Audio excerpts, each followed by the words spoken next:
I'm a botanist working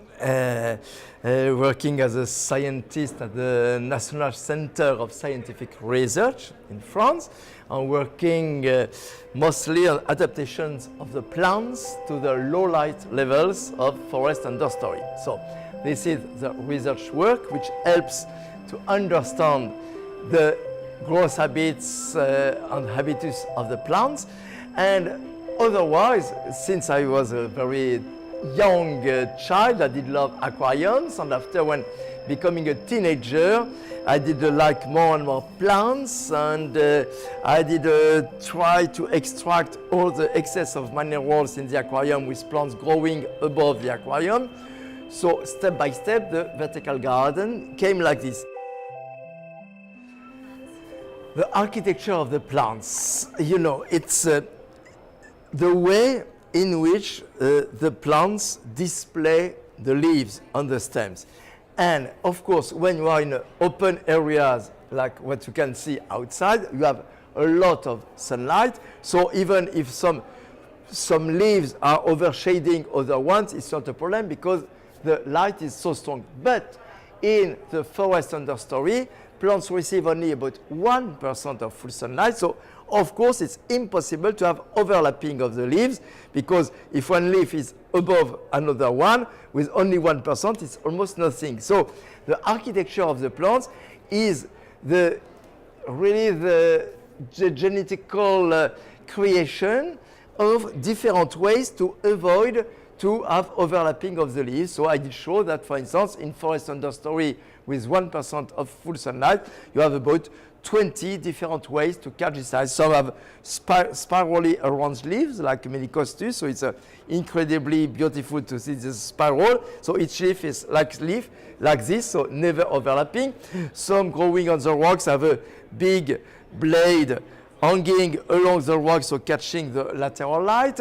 You have some plants which have successive discs of leaves, but separated by enough space to have light coming between the two successive discs of leaves. So all these architecture are really adapted to this constraint, which is only 1% of full sunlight. So this is what I call architecture of the plant. So working for so many years, since 40 years about architecture of plants, of course, when I make my vertical gardens, I know according to a growth habit that one plant species should be higher, the other on this side, the other under. So I know the first of all is to know what is the growth habit of the plants in the future, because when you make a vertical garden, you have to think about installation about 6 months after or 2 months after, but also 10 years after. So in this case, to know the evolution of the architecture of plants is very important. And of course,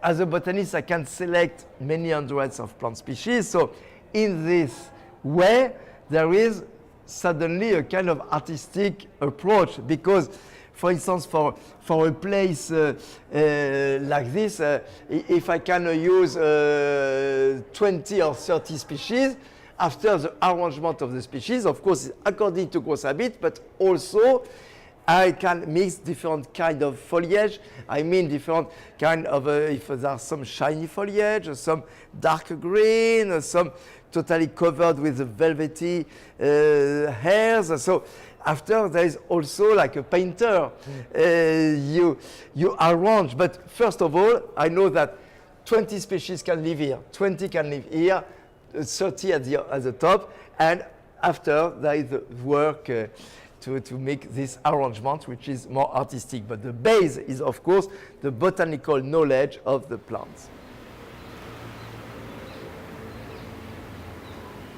The advantage to know really the growth habits of the plants is also to know that you have something stable over a long time. Because if you decide that this plant has to be here, this one here, this one here, this one here, it's because this one will overshade this one because it loves shade. And so it's in this case, maintenance is very low. For my vertical gardens, usually you need a trimming 2 or maximum 3 times a year. it's important to have not too much maintenance, because maintenance is of course expensive, because you need a cherry picker or you need to come from the top. So maintenance has to be reduced. And the way to reduce maintenance is simply to know the growth habits of the plants.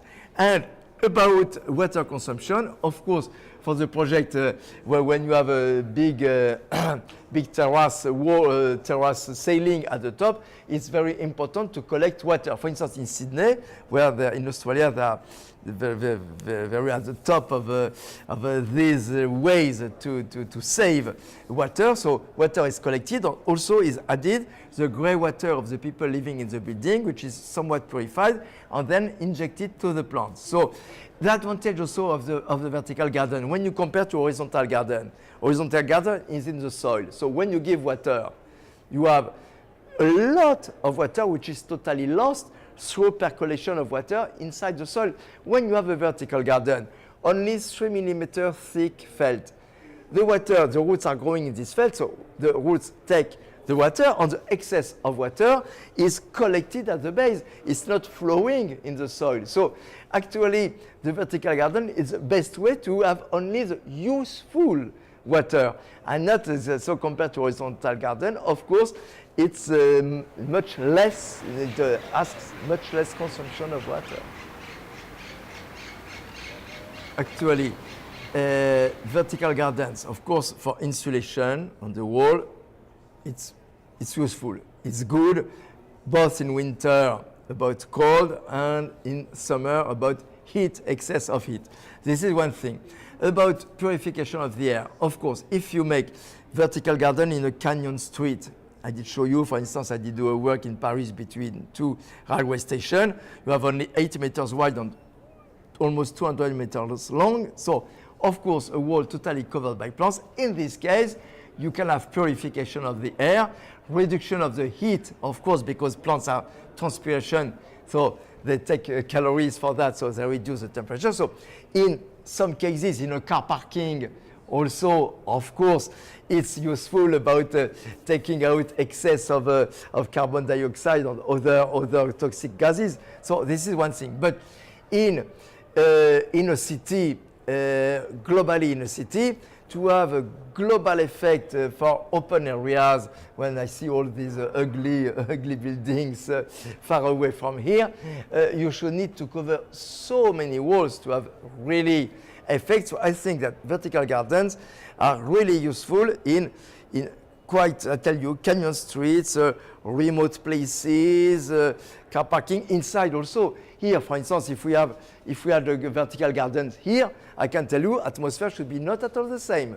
So you see, in indoor places where people are working, it's very important also. But when you think about a city, I know that now all the architects who want to sell the green things, because all architects now have to sell green things, I can tell you that it's really, you should need many buildings covered with plants. I think the most important with plants, except I tell you for very special places, the most important is the psychological effect. When you consider an open, horizontal public space like a garden, you decide to go in the garden. When you have a vertical garden, you can go out of the subway and suddenly you have a wall covered by plants. You have not to go in a garden, because advantage of the vertical gardens is that they cover the city walls inside the city. So I think you've seen cities like Hong Kong, for instance, with many small streets.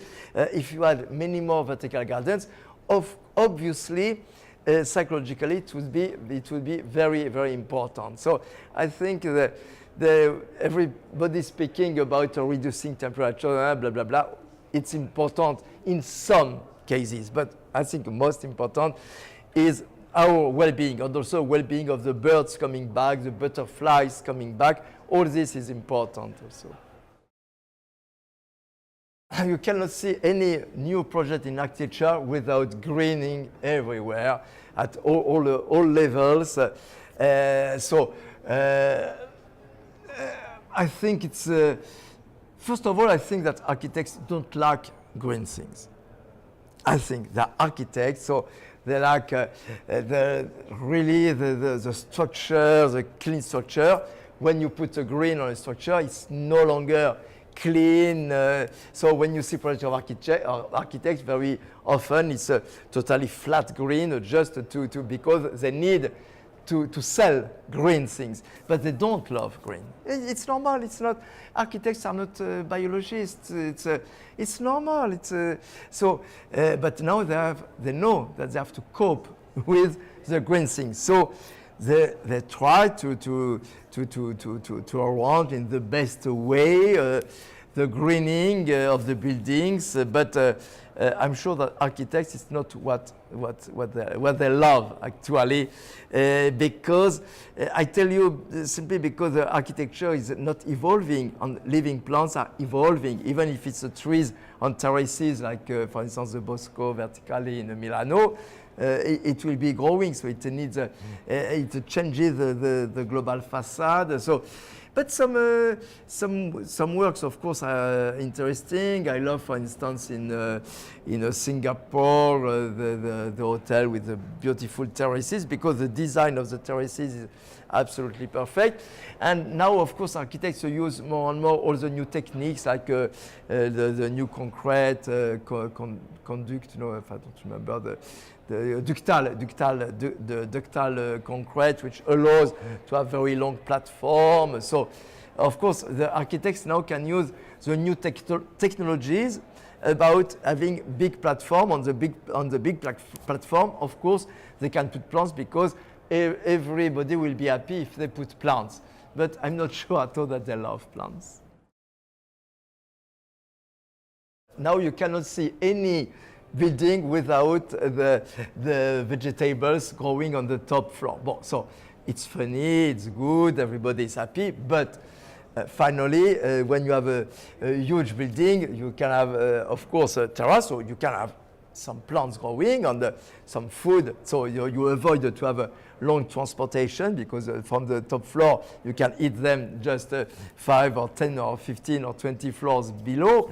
So it's a good thing. You avoid the consumption of carbon for transportation, but it's by no means the total consumption of the people living inside a tower or a shopping mall. But now everywhere you see plants you can eat growing on the top of buildings.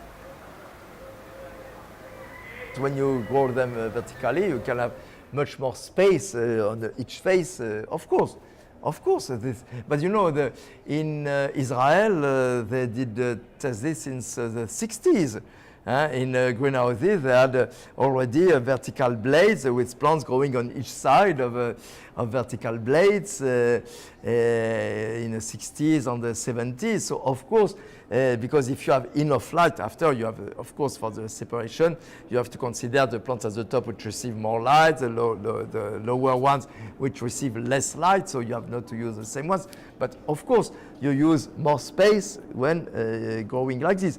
But for the food, it's better, but not only for the top of the buildings, but everywhere, even in the fields. If you had the fields with vertical structures with different orientation, you could have more production, of course. But I think the most important is to have less people in the world. It should be much more easy than to find any new way of cultivation. First of all, I think we have to be very, very careful about the growing number of us.